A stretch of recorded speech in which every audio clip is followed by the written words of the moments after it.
개척 목양 원리사. 시험은 은혜의 통로다. 수영로 교회의 역사 속에는 여느 교회가 그러하듯 크고 작은 시험들이 덜어 있었다. 그러나 그것은 단지 시험일 뿐 성장을 가로막는 요소가 되지 못했다. 오히려 시험은 교회가 성숙하기 전 하나님이 보여주시는 어떤 조짐과도 같았다. 시험이 올 때는 그것을 풀기가 힘이 들지만 시험 뒤에는 항상 하나님께서 예비해 두신 선물이 있었다. 그래서 언제부터인가 시험이 오면 하나님이 하실 일을 기대하고 기다리는 습관이 생긴 것 같다. 교회 개척 초반기 교인들이 사방에서 몰려오면서 나는 교인들로 인한 다양한 경험들을 한꺼번에 겪게 되었다. 착하고 충직한 일꾼들도 많이 왔지만 어디서 그렇게 문제 많은 사람들도 많이 몰려오는지 날마다 사건의 연속이었던 것 같다. 싸움 잘하는 사람이 와서 문제를 일으키기도 하고 무슨 속셈과 의도를 가지고 와서 교회를 풍비박산으로 만들고 떠나는 사람도 있었다. 어떤 사람은 목사인 나만 만났다 하면 집을 사달라고 졸라댔다. 나도 집이 없는데 어떻게 내가 집을 사주냐며 설명을 해도 막무가내였다. 이렇게 부자 교회에서 나처럼 불쌍한 사람에게 집 한 채 못 사주는 게 말이 되냐? 며 오히려 따지기도 했다. 아마도 모든 교회, 모든 목회자들이 사람으로 인해 속을 끓게 되는 일들을 겪을 것이다. 그중 어느 집사 부부의 사건은 내게 큰 충격과 함께 큰 교훈을 남겨주었다. 그 젊은 부부는 우리 교회에 등록한 이후 곧 모든 교인들의 관심과 시선을 받고 있었다. 젊은 부부가 얼마나 믿음 생활을 열심히 하는지 성가대, 주일학교, 새벽 예배에 빠지지 않고 섬기며 봉사했다. 사람들에게도 늘 친절하고 상냥해서 교회 전체에 소문이 날 정도였다.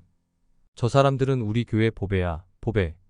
사람들은 이구동성으로 그 젊은 부부를 칭찬했고 누가 봐도 그들 부부는 칭찬받을 만했다. 그러던 어느 날 뜻밖의 사건이 터지고 말았다. 우리는 이를 겪고 나서도 한참 동안 그 부부가 그런 사람들이라는 사실을 믿을 수가 없었다. 그날 그 착하고 충성되었던 부부는 오토바이를 타고 정교인의 집을 돌았다. 이유인즉슨 오늘 저녁에 서울에서 돈이 몇천만 원 내려오는데 그 사이에 급하게 써야 할 돈이 있으니 1시간만 돈 좀 빌려달라는 것이었다. 수천만 원이면 당시로서는 매우 큰 액수였다. 그러나 워낙 교인들의 신뢰를 한 몸에 받았던 터라 교인들은 10만 원부터 100만 원, 200만 원씩 힘닿는 대로 빌려주었고 심지어 어떤 교인은 급한 대로 옆집에 가서 돈을 빌려다가 그 손에 쥐어주기까지 했다.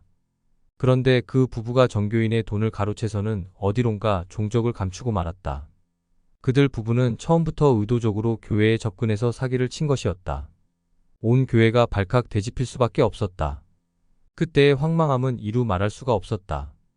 이런 종류의 사람들은 계속해서 일어났다. 한 사건이 터지면 또 다른 사건이 꼬리에 꼬리를 물고 일어났다. 사람들이 한꺼번에 교회에 몰려오면 올수록 사건도 한꺼번에 여러 개가 터져 나왔다. 그런 상황에서 목회자인 나는 목숨 걸고 기도하지 않을 수 없었다. 목회자를 괴롭히는 교인들도 많고 사건도 많다는 것은 그만큼 영적 싸움이 치열하다는 뜻이다. 부산 지역이 어떤 지역인가? 시장에만 나가봐도 절에서 입는 회색 바지를 입고 장을 보는 아줌마들이 쉽게 눈에 띈다. 불교 문화, 우상 문화가 그만큼 보편화된 지역인 것이다. 그런 데서 마귀와 싸워 이기려면 영적으로 철저하게 무장하는 수밖에 없다. 사람의 힘으로 문제를 풀려고 섣불리 나섰다가는 오히려 사건 속에 휘말려 마귀의 뜻대로 무너질 수 있기 때문이다. 그래서 사건이 심각하면 심각할수록 목회자는 기도에 전념해야 한다. 기도 속에서 하나님을 만나야 태산처럼 커지던 문제가 어느 순간 사그라지는 것을 경험할 수 있다. 만약 문제가 커질 때 기도하지 못하면 목회자의 마음은 너무나 조급해진다. 교회의 골치 아픈 문제는 그 조급함 속에서 더욱 태산처럼 다가와 잠을 설치게 하는 요인이 되며 목회자로 하여금 인간적인 방법을 쓰도록 한다. 재직회를 모아 설명하고 강권하고 문제를 풀기 위해 그렇게 몸부림을 치면 칠수록 꼬인 실은 더 심각하게 꼬이게 되어 있다. 나중에는 감당할 수 없을 만큼 꼬여버리기도 한다. 나도 어처구니 없게 그런 실수를 한 적이 덜어 있다.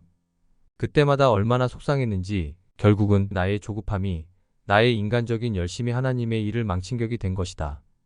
이와 반대로 문제가 클수록 하나님께 탁 맡기고 금식하면서 회개하면서 기도하면 일은 뜻밖에도 쉽게 풀렸다.